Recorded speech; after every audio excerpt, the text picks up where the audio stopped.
있는 성경책은 구약성경 106쪽입니다.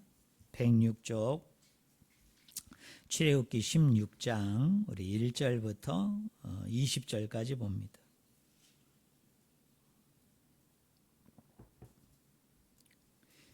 제가 말씀을 읽습니다. 출애굽기 16장 1절부터 20절입니다. 이스라엘 자손의 온 회중이 엘림에서 떠나 엘림과 신해산 사이에 있는 신광야에 이르니 애굽에서 나온 후 둘째 달 15일이라. 이스라엘 자손 온 회중이 그 광야에서 모세와 아론을 원망하여 이스라엘 자손이 그들에게 이르되 우리가 애굽 땅에서 고기 가마 곁에 앉아 있던 때와 떡을 배불리 먹던 때에 여호와의 손에 죽었더라면 좋았을 것을 너희가 이 광야로 우리를 인도해내어 이 온 회중이 주려 죽게 하는도다. 그때 여호와께서 모세에게 이르시되 보라 내가 너희를 위하여 하늘에서 양식을 비같이 내리리니 백성이 나가서 일용할 것을 날마다 거둘 것이라. 이같이 하여 그들이 내 율법을 준행하나 아니하나 내가 시험하리라. 여섯째 날에는 그들이 그 거둔 것을 준비할지니 날마다 거두던 것에 갑절이 되리라. 모세와 아론이 온 이스라엘 자손에게 이르되 저녁이 되면 너희가 여호와께서 너희를 애굽 땅에서 인도하여 내셨음을 알 것이요 아침에는 너희가 여호와의 영광을 보리니 이는 여호와께서 너희가 자기를 향하여 원망함을 들으셨음이라. 우리가 누구이기에 너희가 우리에게 대하여 원망하느냐? 모세가 또 이르되 여호와께서 저녁에는 너희에게 고기를 주어 먹이시고 아침에는 떡으로 배불리시리니 이는 여호와께서 자기를 향하여 너희가 원망하는 그 말을 들으셨습니다. 우리가 누구냐? 너희의 원망은 우리를 향하여 함이 아니요 여호와를 향하여 함이로다. 모세가 또 아론에게 이르되 이스라엘 자손의 온 회중에게 말하기를 여호와께 가까이 나오라. 여호와께서 너희의 원망함을 들으셨느니라 하라. 아론이 이스라엘 자손의 온 회중에게 말하며 그들이 광야를 바라보니 여호와의 영광이 구름 속에 나타나더라. 여호와께서 모세에게 말씀하여 이르시되 내가 이스라엘 자손의 원망함을 들었노라. 그들에게 말하여 이르기를 너희가 해질 때에는 고기를 먹고 아침에는 떡으로 배 부르리니 내가 여호와 너희의 하나님인 줄 알리라 하라 하시니라. 저녁에는 메추라기가 와서 진에 덮이고 아침에는 이슬이 진 주위에 있더니 그 이슬이 마른 후에 광야 지면에 작고 둥글며 서리같이 가는 것이 있는지라. 이스라엘 자손이 보고 그것이 무엇인지 알지 못하여 서로 이르되 이것이 무엇이냐 하니 모세가 그들에게 이르되 이는 여호와께서 너희에게 주어 먹게 하신 양식이라. 여호와께서 이같이 명령하시기를 너희 각 사람은 먹을 만큼만 이것을 거둘지니 곧 너희 사람 수유대로 한 사람의 한 오멜씩 거두되 각 사람이 그의 장막에 있는 자들을 위하여 거둘지니라 하셨느니라. 이스라엘 자손이 그같이 하였더니 그 거둔 것이 많기도 하고 적기도 하나 오멜로 되어 본즉 많이 거둔 자도 남음이 없고 적게 거둔 자도 부족함이 없이 각 사람은 먹을 만큼만 거두었더라. 모세가 그들에게 이르기를 아무든지 아침까지 그것을 남겨두지 말라 하였으나 우리 20절 같이 읽겠습니다. 그들이 모세에게 순종하지 아니하고 더러는 아침까지 두었더니 벌레가 생기고 냄새가 난지라. 모세가 그들에게 노하니라. 아멘. 오늘 같이 읽은 본문 말씀을 가지고 만나를 줍는 삶이란 제목으로 같이 하나님의 말씀을 나누기를 원합니다. 이 하나님은 애굽을 탈출한 이스라엘 백성들에게 많은 이적과 또 기적을 통해서 때로는 그들을 보호하시고 또 지켜주시고 또 그 보호하고 지켜주는 가운데 하나님께서는 물이 없으면 물을 내서 물을 주시고 또 먹을 것이 없으면 하나님께서는 오늘 본문처럼 만나와 메추라기를 내리셔서 또 그들을 먹이십니다.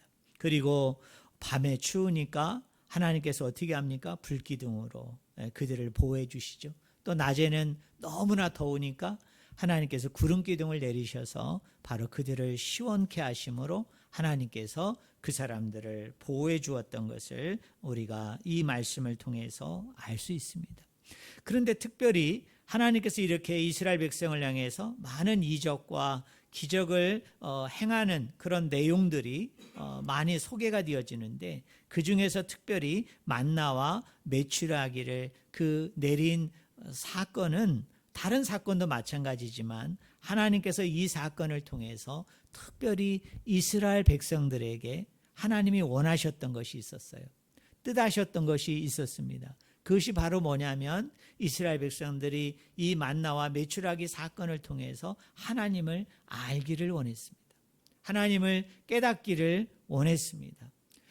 그 백성들과 함께하는, 또 그 백성들과 동행하는 그 하나님이 과연 어떤 분인지, 또 그 하나님이 자기들을 통해서, 그 이스라엘 백성들을 통해서 어떤 일 가운데 또 어떤 계획과 뜻 가운데 함께하고 계신가를 알게 하고자 오늘 본문에 보면 하나님께서 만나와 메추라기를 내리신 이유를 뭐라고 표현을 했느냐면, 우리 성도님들 한번 따라해 보실래요? 내가 시험하리라.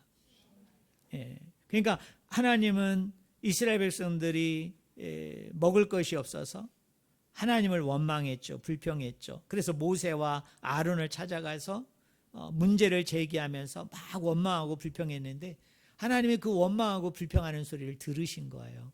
그리고 모세를 통해서 응답하여 주신 것이 뭐냐면, 만나와 메추라기를 통해서 내가 그들을 먹이기를 원한다. 내가 그들에게 음식, 식량을 주기를 원한다라고 얘기하면서, 특별히 하나님께서 다른 부분에서 말씀하지 않았던 그 한 가지 내용을 이야기하는데, 그게 뭐냐면 만나와 이 메추라기 사건을 통해서 내가 그 백성을 뭐 하기를 원한다? 시험하기를 원한다는 거예요. 여러분, 테스트하기를 원한다는 것입니다. 자, 이런 부분에서 오늘 본문보다는 신명기 8장이 있는데요. 자, 신명기 이 8장의 내용을 우리가 쭉 살펴보면 하나님께서 왜 이스라엘 백성을 시험하고자 했던 것인가? 왜 이스라엘 백성들을 하나님이 직접 테스트하기를 원하셨던가? 그 내용에 대해서 아주 디테일하게 자세하게 설명을 하고 있습니다. 자, 신명기 8장 3절에 보면 이런 말씀이 있어요. 하나님께서 이스라엘 백성들을 왜 시험하셨느냐? 그들을 낮추시고 또 그들을 겸손케 하실 뿐만 아니라 그 일을 통해서 하나님께서 원하시는 것이 있었어요. 뜻하시는 것이 있었어요. 그것이 바로 뭐냐면, 우리 성도님들 한번 따라해 보실래요? 사람이 떡으로만 사는 것이 아니요, 여호와의 입에서 나오는 모든 말씀으로 사는 줄을 내게 알게 하려 하심이라. 왜 하나님께서 이스라엘 백성들에게 만나를 주셨나요? 왜 메추라기를 주셨나요? 하나님이 목적이 있었어요. 하나님의 뜻하심이 있었어요. 바로 그것은 뭐냐면, 이 이스라엘 백성들로 하여금 알게 하고자, 깨닫게 하고자 하며, 뭘 알고 깨닫게 하고자 함이냐면, 사람이 살아가는 데 있어서 떡으로만이 아니라 하나님의 입에서 나오는 그 말씀으로 사는 것을 그 백성으로 하여금 알게 하고자, 깨닫게 하고자 하나님은 그들에게 뭘 주신 거예요? 만나와 메추라기를 주셨다라고 성경은 우리에게 이야기해 주고 있습니다. 자, 하나님께서는 만나와 메추라기를 어떻게 내려주셨습니까? 일용할 양식으로 내려주셨습니다. 그러니까 하루하루를 먹을 수 있는 분량만큼만 하나님이 허락을 해 주신 거예요. 근데 이스라엘 백성들 중에 어떤 사람이 욕심이 나가지고 더 거둔 사람이 있어요. 자기가 하루 3끼 먹을 거 이상으로 거둔 사람이 있어요. 그랬더니 어떤 일이 일어났습니까? 그것이 부패하고 썩어서 그것을 먹을 수가 없는 거예요. 그것을 보관하고 저장할 수 없는 거예요. 그래서 이 만나와 메추라기의 정신은 뭐냐면 일용할 양식이에요. 그때그때마다 필요한 것을 하나님께서 이렇게 넘치게도 안 하시고 풍족하고 풍성하게도 아니하시고 딱 그날 먹을 그 정도의 양식만 하나님께서 허락하신 것이 뭐냐? 그게 만나와 메추라기. 그럼 우리는 질문해 봐야 되죠. 왜 하나님께서 이스라엘 백성들에게 만나와 메추라기를 주실 때 더 넘치도록 더 풍성하게 주셔가지고 그를 저장도 하고 보관도 하고 또 그걸 가지고 장사를 한다든지 아니면 그거를 가지고 다른 용도나 다른 방법으로 써서 오늘날 우리 경제관념으로 얘기한다면 이익을 많이 창출해 가지고 그 이익을 통해서 이 이스라엘 백성들을 다 대부로 부자로 만드시지를 아니하시고 왜 하나님께서는 이스라엘 백성들이 출애굽한 그 순간부터 출애굽을 마치는 그 순간까지 하루도 어기지 아니하시고 그때마다 그 날에 필요한 것만 그 날에 그 사람들에게 먹음에 있어서 음식을 취함에 있어서 딱 그 정도만 맞추어서 하나님이 계속적으로 공급하신 이유는 어디에 있을까요? 그 이유는 어디에 있는 거예요? 바로 그런 거죠. 너희들이 먹고 사는 것은 누구에 의해서? 하나님에 의해서 주어지는 것 안에서 바로 너희가 살 수 있다는 것을, 살아야 된다는 것을 그들을 깨닫게 하고자, 그들을 알게 하고자 하나님께서 그때마다 필요한 그 양식들을 허락해 주셨음을 저는 우리 성도님들이 반드시 믿기를 주님의 이름으로 간절히 축원을 드립니다. 어떤 사람은 그런 헛된 소망과 마음을 품는 사람들이 있죠. 그게 뭐냐면 하나님께서 나에게 복을 주시되 어떻게 복을 주시기를 원하시나요? 막 과분하게 넘치도록 더 풍성하게 채워줘 가지고 그래서 그것을 가지고 내가 열심히 그걸 사용해서 잘 먹고 잘 살고 잘 지내고자 하는 그런 마음 속에서 하나님의 복을 구하는 사람들이 참 많죠. 또 우리들도 좀 어렵고 힘들 때 하나님 앞에 우리가 그렇게 기도할 때가 있잖아요. 그런데 이 만나와 메추라기에서 일용할 양식이 보여주는 그 정신은 뭐냐? 그 메시지는 뭐냐? 그 핵심은 뭐냐? 하나님께서는요, 우리에게 주시되 그 주신 것을 통해서 하나님은 우리를 깨닫게 하기를 원하세요. 우리로 하여금 알게 하기를 원하시는 거예요. 그게 뭡니까? 하나님이 공급하여 주실 때 하나님께서 그때마다 이러한 것들을 주셨을 때 그것으로 인해서 우리가 살아갈 수 있다는 것을, 그것을 체험하고 그것을 경험하고 그것을 고백하고 선포하게 만드는 것이 뭐냐? 그게 하나님의 일용할 양식의 정신이라는 것을 저는 우리 성도님들이 절대로 놓치지 않았으면 좋겠습니다. 근데 그 뒤에 나오는 또 하나의 중요한 내용이 있어요. 그것이 뭐냐면 이런 내용입니다. 여러분 거기 8장 신명기 8장 4절 거기에 보면 이 말씀이 있어요. 이 40년 동안 내 의복이 헤어지지 아니하였고 내 발이 부르트지 아니하였느니라 라고 얘기합니다. 여러분 이 말씀이 주는 의미가 뭡니까? 하나님이 이스라엘 백성을 시험하는데요, 하나님이 이스라엘 백성을 테스트하는데 여러분 그 시험을 받을 때 하나님께서는 그들을 시험하기도 하시지만 테스트하기도 하시지만 놀라운 것은 뭐냐면 하나님의 시험은 그 시험으로 끝나는 것이 아니라 거기에는 뭐가 있느냐면 하나님의 보호가 있다는 거예요. 하나님이 지켜주시는 게 있다는 것입니다. 여러분 하나님만 우리를 시험하는 게 아니라 성경에 보면 누구도 우리를 시험합니까? 마귀와 사단도 우리를 시험하죠. 근데 마귀와 사단의 시험과 하나님의 시험의 차이가 뭘까요? 마귀의 시험은 우리를 멸망시키는 거죠. 우리를 죽이는 것입니다. 우리로 하여금 실족해 만드는 것입니다. 그러나 우리 하나님의 시험은 이 마귀의 시험하고 달라요. 하나님은 우리를 시험하되, 하나님은 우리를 테스트하되, 우리를 멸망시키고자, 또 우리를 실족시키고자, 또 우리를 힘들게 하고자, 하나님은 그렇게 우리를 시험하는 게 아니에요. 그 시험의 과정 속에서도 우리 하나님은 저와 여러분을 보호한다는 것을 저는 우리 성도님들이 꼭 믿기를 주님의 이름으로 간절히 축원을 드립니다. 여러분, 시험 받는 걸 좋아하는 사람은 없죠. 테스트 받는 걸 좋아하는 건 없죠. 왜냐하면 시험 자체는 어려움이거든요. 힘든 일이거든요. 그래서 그 시험과 고난 받기를 우리가 즐겨하진 않죠. 좋아하진 않죠. 그러나 여러분, 우리는 믿어야 돼요. 마귀의 시험은 우리를 심판하고 멸망시키고 죽이고 실족시키는 거지만, 성경에 보면 하나님의 시험은 놀라웠게도요, 그 시험을 행하실 때, 그 테스트를 하실 때 하나님께서는 우리를 어떻게 하신다고요? 지키시고 보호해 주시고 함께 하신다는 겁니다.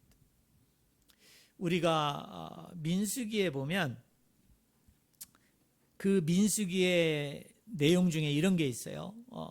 이스라엘 백성이 2번 인구조사를 합니다.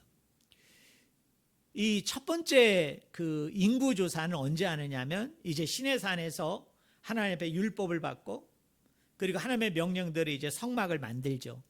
그리고 난 후에 이제 다 이제 준비가 돼서 이제 이스라엘 백성이 이제 광야를 거쳐서 이제 가나안으로 그 진군하게 되어질 때, 그들이 출발하기 전에 그들이 먼저 1차로 인구조사를 합니다.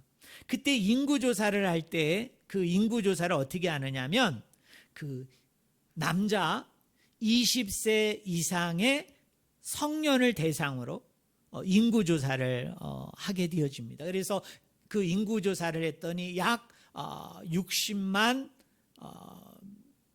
조금 넘는 그 인구조사가 나와요. 근데 이때 왜 인구조사를 했느냐면, 그 군사 조직을 위해서 바로 그 인구조사를 합니다. 그리고 이제 두 번째로 인구조사를 한 것이 어디냐면 민수기 26장에 나와요. 근데 민수기 26장에서 두 번째 인구조사를 할 때는 그 대상이 누구였느냐면 20세 이상의 남자와 그리고 60세 이하의 전체의 남자를 갖다가, 그 성년의 남자를 여러분 인구조사를 합니다. 근데 이때 왜 인구조사를 했느냐면, 이제 이스라엘 백성들이 이제 모압 평지에 이르렀을 때 했거든요. 근데 모압 평지는 어디냐면 이제 가나안 땅과 국경지대예요. 이제 몇 발만 내디디면 하나님이 약속했던 이제 가나안 땅으로 들어가게 되어지는데, 그 가나안 땅에는 원주민들이 살고 있었거든요.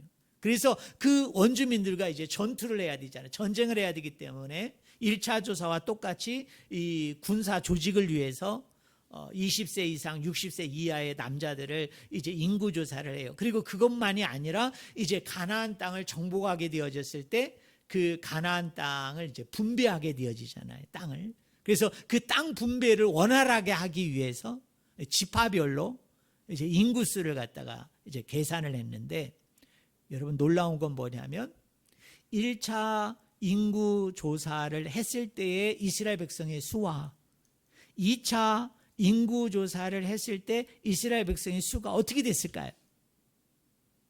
조금 성경을 아시는 분은 이렇게 생각할 수 있어요. 왜냐하면 이스라엘 백성이 광야 40년 동안 계속 헤매이고 방황하면서, 여러분 거기에서 이렇게 자연적으로 막 출산을 하고, 그리고 그 사람들이 이렇게 생육하고 번성하는 게 여러분 용이했을까요? 어려웠을까요? 용이하지 않죠. 애굽의 고센 땅에 정착하고 있었을 때는 그들이 생육하고 번성을 해가지고 20세 이상의 남자만 60만 명이 될 정도로 엄청나게 하나님이 그 인구를 불어나게 해주신 거거든요. 근데 여러분 생각을 해보세요. 이제는 정착이 아니라 지금 이동하고 있어요.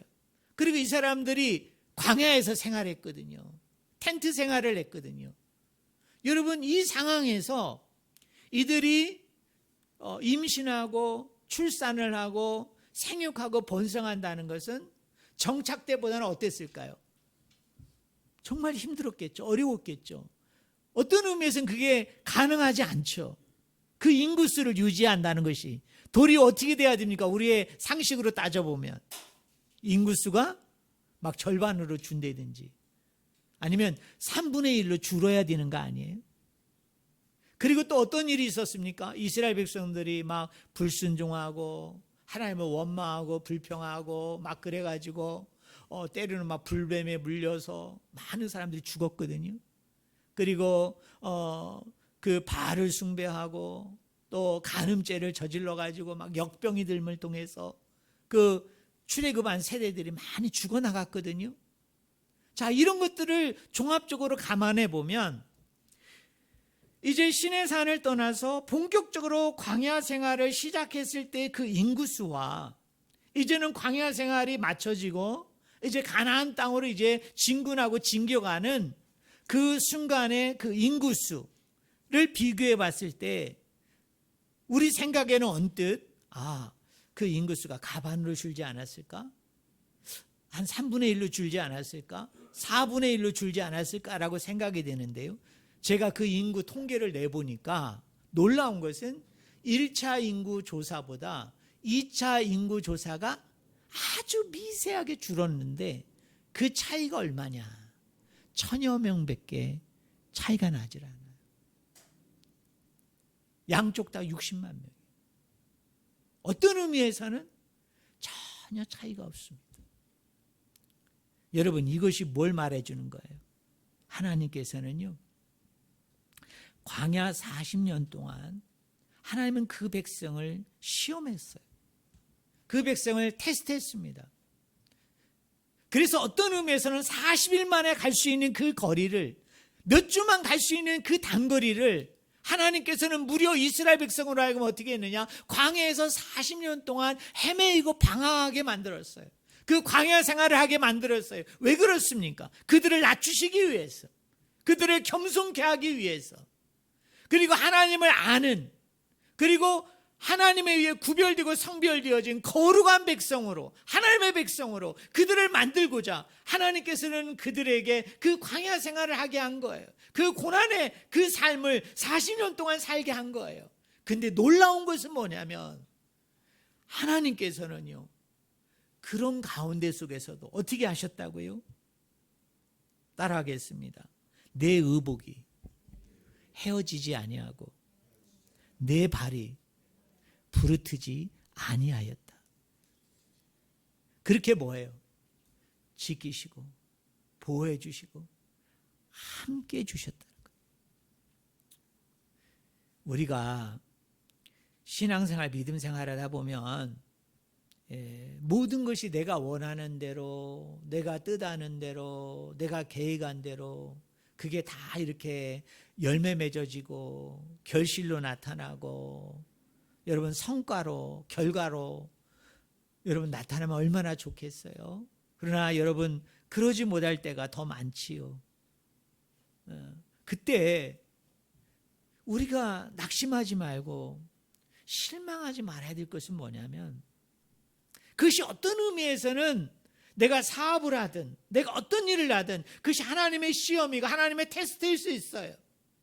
그것을 통해서 하나님은 나를 겸손하게 만드는 그 과정일 수 있어요. 그리고 하나님에 대해서 좀 더 알고 그리고 거룩되고 구별되고 성별되어진 하나님의 의롭고 깨끗한 백성으로 하나님이 삼고자 하는 하나님의 놀라운 의도와 계획과 목적 가운데 그런 어려움이 있을 수 있어요. 그런 힘든 과정들이 있을 수 있어요. 근데 우리가 여기서 절대로 놓지 말아야 될 것은 뭐입니까? 이스라엘 백성이 광야를 시작하기 전이나 40년 동안 광야 생활을 하고 난 이유나 그 인구조사를 통해서 하나님은 우리에게 전해주고자 하는 메시지는 뭔 줄 아세요? 그 시험 중에도 우리 하나님은 우리를 지키신다. 그 시험 중에도 하나님은 우리를 보호해 주신다는 사실을 저는 우리 성도님들이 꼭 믿기를 주님의 이름으로 간절히 축원을 드립니다. 또한 신명기 8장의 말씀에 보면 세 번째로 이 말씀이 우리에게 증거하는 것이 뭐냐? 자, 우리 개역 성경이 아니라 제가 번역한 것으로 여러분에게 들려드릴게요. 한번 보세요. 화면에는 개역 개정이 떴어요.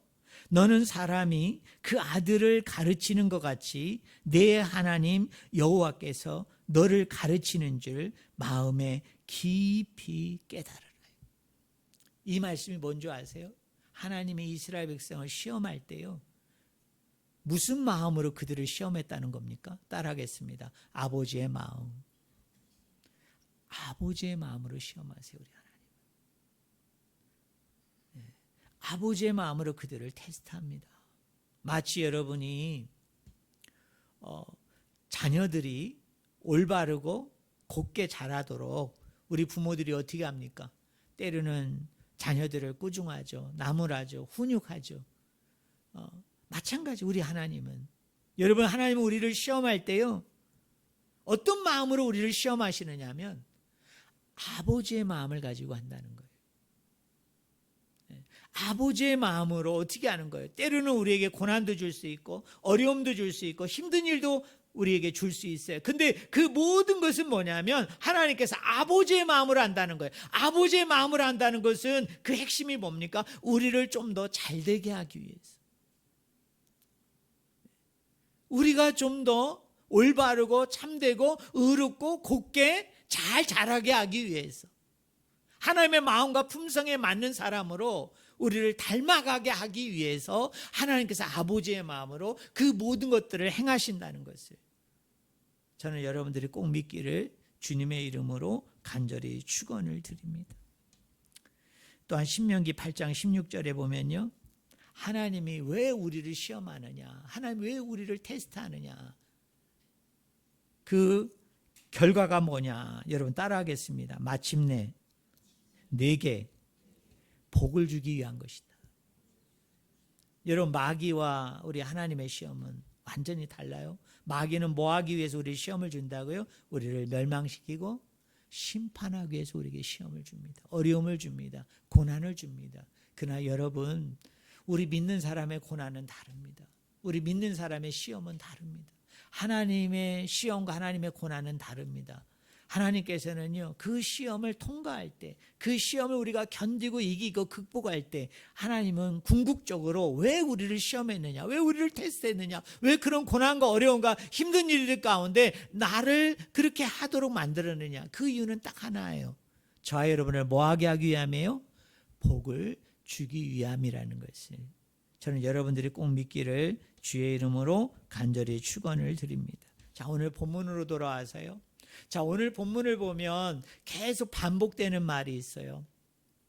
그 반복되는 말이 뭐냐면 거둔다입니다. 뭐를 거두죠? 이스라엘 백성이 만나를 거두고 메추라기를 거둔다. 거둔다는 말이 무려 이 16장 안에는 몇 번 쓰이느냐면 9번이나 쓰일 정도로 많이 쓰이는 단어예요. 근데 이 단어가 히브리어 원어를 보면요, 사실은 거둔다로 번역을 하면 안 돼요. 여러분 한번 따라해 보실래요? 줍다. 여러분, 거두는 거 무슨 개념이에요? 요새 가을이잖아요. 농부들이 뭘 거두어요? 그죠? 여러분, 벼를 거두죠. 쌀을 거두죠. 그죠? 콩을 거두죠. 이거는 무슨 개념이에요? 추수의 개념이에요. 추수의 개념. 줍는 건요, 줍는 거는 여러분 알아요? 그거 하나하나 어떻게 하는 거예요? 내 손으로 줍는 거죠. 네, 주는 거예요. 근데 여기에 거둔다라는 단어가 추수의 개념이 아니에요. 이 거둔다는 거는 쉬운 말로 얘기하면 엄청나게 많은 것들을 수확한다는 개념이잖아요. 많은 것을 거둔다는 거예요. 근데 줍는다는 건 뭘까요? 그거에 비하면 훨씬 적은 것을 줍는 거죠. 하나님께서는 만나와 메추라기를 이스라엘 백성을 하여금 거두도록 하지 않으셨어요. 어떻게 하셨어요? 줍도록 했어요. 근데 이 줍는다라는 단어가 또 나오는 성경이 있는데, 많이 나오는 성경이 있는데, 그게 어디냐면 룻기서예요. 룻기서. 근데 여러분 룻기서를 우리가 읽어보면 다른 성경하고 다른 특징이 두 가지가 있는데 룻기에는 기적이 한 번도 안 나와요. 여러분 이적이 한 번도 안 나옵니다. 그 다음에 룻기서를 우리가 읽어보면 하나님이 직접적으로 말씀하시는 게 안 나와요. 하나님이 룻에게 말하는 게 안 나와요. 나오미에게 말하는 게 안 나와요. 보아스에게 말하는 게 나오지 않아요. 근데 룻기 2장에 보면 가장 많이 쓰이는 단어가 12번이 나오는데 그게 뭐냐? 줍다, 줍다, 줍다예요. 이거 줍는 거 누가 했습니까? 룻이 했죠. 룻이 어떻게 주었어요? 그 보아스의 밭에서 일하는 사람들이 어떻게 했습니까? 그 추수하다가 그 이삭을 떨어뜨렸잖아요. 그 떨어진 이삭을 갖다가 이 룻기가 어떻게 했어요? 룻이 죽고 주워가지고 그거 가져다가 시어머니와 함께 생명을 연명한 거예요. 예. 먹을 양식을 해결한 거예요. 그래서 계속적으로 이게 뭐냐면 줍다, 줍다, 줍다라는 말이 나와요. 근데 여러분, 이 줍는 행위는 주인이 하는 걸까요? 종들이 하는 걸까요? 종들이 하죠. 근데 룻기서에 보면 그 집 밭주인이 하는 게 아니고 가난한 사람, 소외되고 억울한 사람, 소출이 없는 사람, 땅이 없는 사람들이 주로 하는 행위가 뭐냐면 이렇게 여러분 줍는 거예요. 우리가 성경을 잘못 이해하고 오해하면은 이렇게 생각할 수 있어요. 하나님께서 우리에게 만나와 메추라기를 내려주셨는데 이 만나와 메추라기를 우리 개역개정 성경대로 얘기하면 뭐예요? 거두도록 해주셨다. 거두도록. 그러니까 어떤 분이 그렇게 설교하는 거예요. 오늘 하나님께서 여러분에게도 만나와 메추라기를 풍성하게 내려주셔가지고 거두는 축복 가운데, 거두는 은혜 가운데 함께하여 주실 줄로 믿습니다. 맞을까요? 틀릴까요? 우리 하나님은 그렇게 역사하지 않아요. 우리 하나님은 그렇게 일하지 않아요. 그러면 여러분 이 자리에 앉아있는 여러분들이 다 부자가 되었게, 다 여러분 넉넉하고 풍요로운 삶을 여러분 살았게? 아니에요. 우리 하나님은 만나와 메추라기를 내려주실 때 이스라엘 백성으로 하여금 거두게 하신 게 아니라 줍도록 해주셨어요. 줍도록. 왜 줍도록 해주셨을까요? 왜 추수해서 많은 소출을, 많은 양을 거두어 들이지 않게 하고 왜 하나하나 이삭들을, 그것도 가난한 사람들이나 주로 하는 그런 행동들이죠. 종이나 노예들이 하는 행동들이죠. 그렇게 하나님은 왜 하나하나를 줍도록 해주셨을까요? 깨닫게 하기 위함이에요. 알게 하기 위함이에요. 그때그때마다 주시는 양식을 가지고, 그때그때마다 주시는 그 음식을 가지고 살 수 있다는 것을 그들로 하여금 하나님이 뭐하게 하기 위함이에요? 깨닫게 하기 위해서, 알게 하기 위해서 하나님은 의도적으로 그렇게 한 거예요. 이 줍는 삶이 뭐냐? 따라하겠습니다. 복된 삶이다. 감사의 삶이다. 이것에 감사하지 못하는 사람은 정작 자기가 거두게 될 때, 추수하게 될 때, 그런 환경 가운데 서게 되어질 때 이 사람은 감사하지 못해요. 이 사람은 하나님 앞에 노래하지 못해요. 기뻐하지 못해요. 왜 그럴까요? 내가 이렇게 거둔 것은 내 노력이고 내 의지고 내 힘이었다고 그 사람은 분명히 그렇게 여길 거예요. 그러나 여러분 평상시에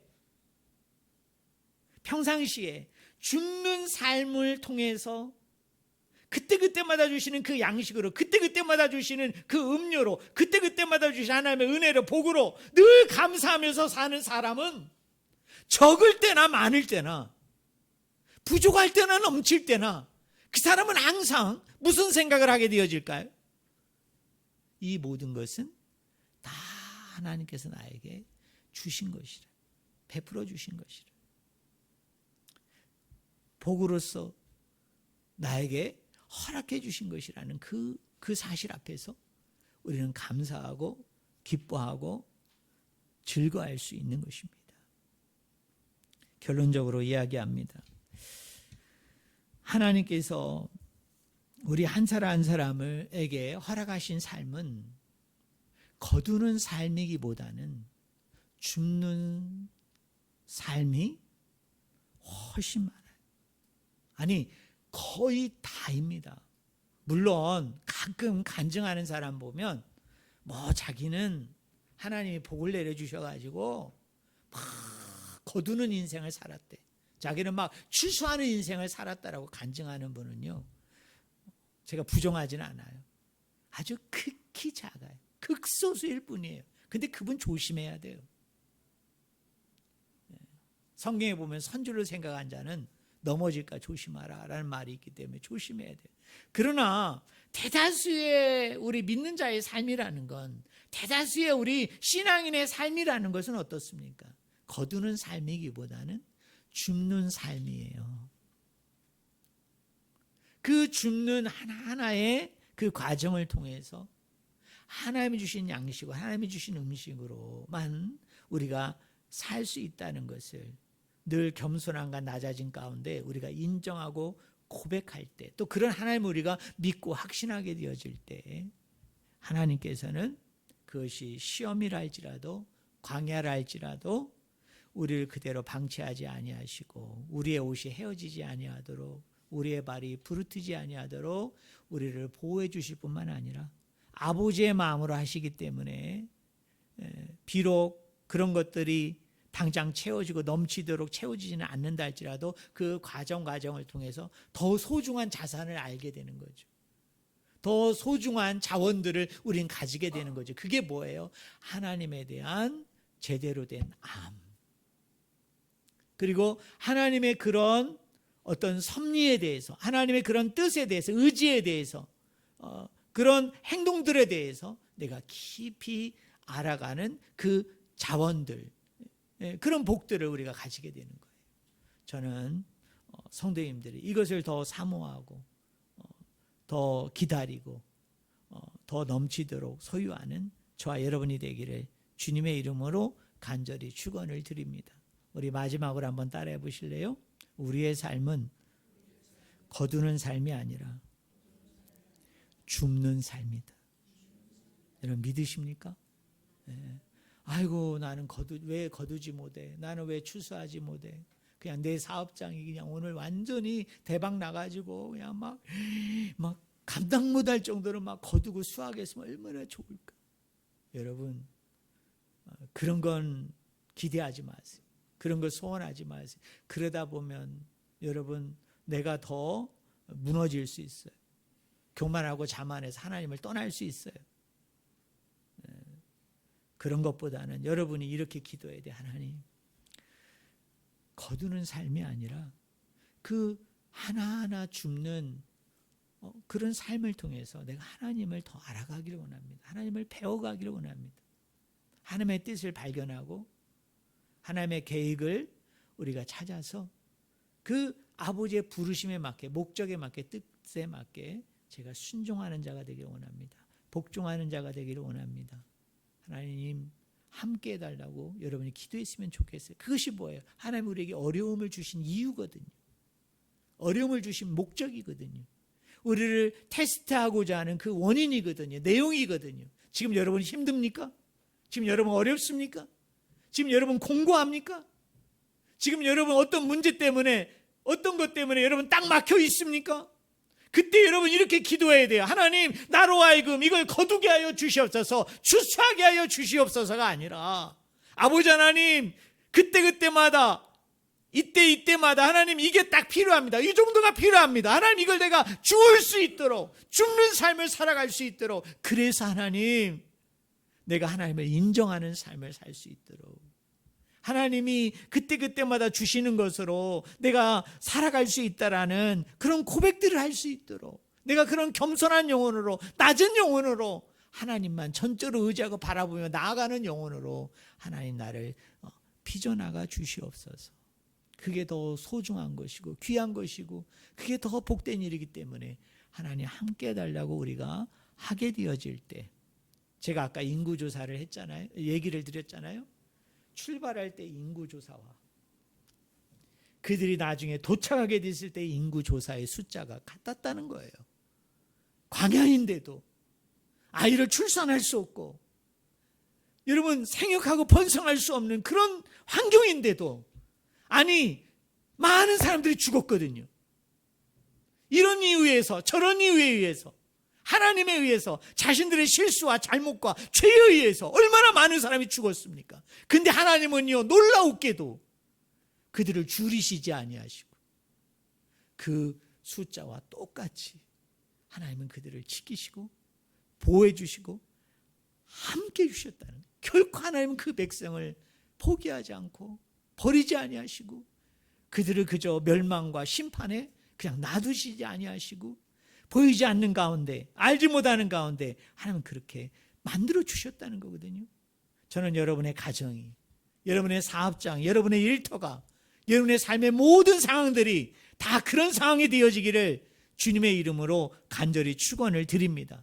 지금은 어려워 보이지만, 지금은 힘들어 보이지만, 여러분 이 광야의 이스라엘 백성들처럼 처음부터 마지막이 같도록 하나님은 그렇게 역사하신다, 그렇게 일하신다, 그걸 믿으시고, 여러분 일확천금처럼 난 거두는 축복, 추수하는 축복이 아니라 줍는 축복을 통해서 그것을 하나하나 연단을 통해서 배워나가는, 고백하는, 간증하는, 선포하는 그런 은혜가 저와 여러분들 가운데 있기를 주의 이름으로 간절히 축원을 드립니다. 기도하겠습니다.